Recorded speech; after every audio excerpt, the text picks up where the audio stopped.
कुछ सपने ऐसे होते हैं जो इंसान को उड़ने का हौसला देते हैं, लेकिन कुछ सपने ऐसे भी होते हैं जो इंसान की जड़ को काट देते हैं।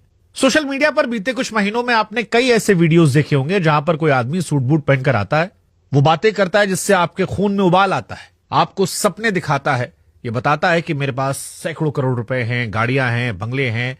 लेकिन क्या वो वाकई में सच है? एक ऐसी इंडस्ट्री जिसमें जुड़े तो करोड़ों लोग हैं, लेकिन वो इंडस्ट्री मीम मटीरियल बन गई है। हमने भी कई सारे वीडियोस किए और कई सारे सवाल खड़े किए, तमाम टीवी चैनल्स ने खड़े किए, लेकिन फिर दूसरे पक्ष से एक राय आई कि हर सिक्के के दो पहलू होते हैं। एक पहलू जो प्रत्यक्ष तौर पर हमने भी दिखाया, सारी दुनिया दिखा रही है। एक पहलू जो वो कहना चाहते हैं, और इसीलिए आज हमें लगा कि दूसरे सिक्के को भी लाते हैं उन कठिन सवालों के साथ जो हमारे मन में थे, जो हमने उठाए थे। और इसीलिए आज हमारे साथ हैं संजीव कुमार जी, डायरेक्ट सेलिंग के दिग्गज हैं, AWPL जैसी तेज बढ़ती कंपनी के MD CEO हैं। और आज इनसे डायरेक्ट सेलिंग से लेकर MLM और हर वो सवाल हम पूछने वाले हैं जो हमने आपने देखे हैं, सुने हैं, हमारे मन में है और हमने उठाए हैं। बहुत बहुत स्वागत सर आपका। बहुत बहुत धन्यवाद शुभंकर सर आपका कि आपने मुझे ये मौका दिया। देखिए, ये मौका कठिन सवालों को लेकर है, और ये सवाल इसलिए हैं क्योंकि डायरेक्ट सेलिंग हो या MLM हो, पिरामिड इंडस्ट्री हो, चेन इंडस्ट्री हो, इन इंडस्ट्री को लेकर हमारे आम लोगों में एक धारणा बन गई है कि ये गरीबों को लूटने वाली इंडस्ट्री है।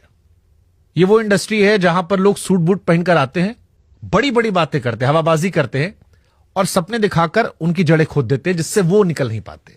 तो शुभंकर सर, जैसे कि आप कह रहे हैं कि ये गरीबों को सपने दिखाने वाली इंडस्ट्री है, मैं बिल्कुल सही कहता हूँ कि हाँ, हम सपने दिखाते हैं।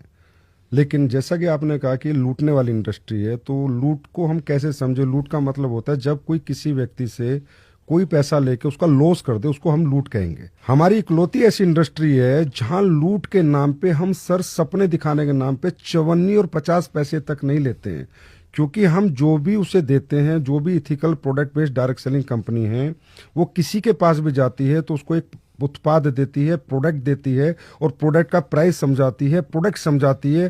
तो वो व्यक्ति सपनों के पैसे नहीं देता सर, प्रोडक्ट के पैसे देता है। प्रोडक्ट उत्पाद खरीदने के बाद उसका मन करे तो डायरेक्ट सेलिंग करे, मन ना करे तो प्रोडक्ट यूज करे, अपने घर पे रहे, कभी भी डायरेक्ट सेलिंग ना करे। ऐसे बहुत से लोग हैं, सिर्फ हमारे कंज्यूमर है, हमारे डिस्ट्रीब्यूटर नहीं है। डिस्ट्रीब्यूटिंग करना उसकी मर्जी है कि वो प्रोडक्ट डिस्ट्रीब्यूट करे, नेटवर्क बनाए, कंपनसेशन प्लान में आए, पैसे कमाए, सपने पूरे करे या ना करे। तो हम इकलौती इंडस्ट्री है सर जो 1 रुपया नहीं, 1 पैसा भी नहीं लेते हैं कि हम सपने दिखाते हैं। मैंने कहा सपने दिखाने के एवज में हम गरीब आदमी से कुछ 1 रुपया भी नहीं लेते, और हमारे यहाँ सपने लोग पूरे भी करते हैं। रवि शर्मा भी उन्हीं में से जिसने सपने पूरे किए। रवि शर्मा के पिताजी ने डायरेक्ट सेलिंग ज्वाइन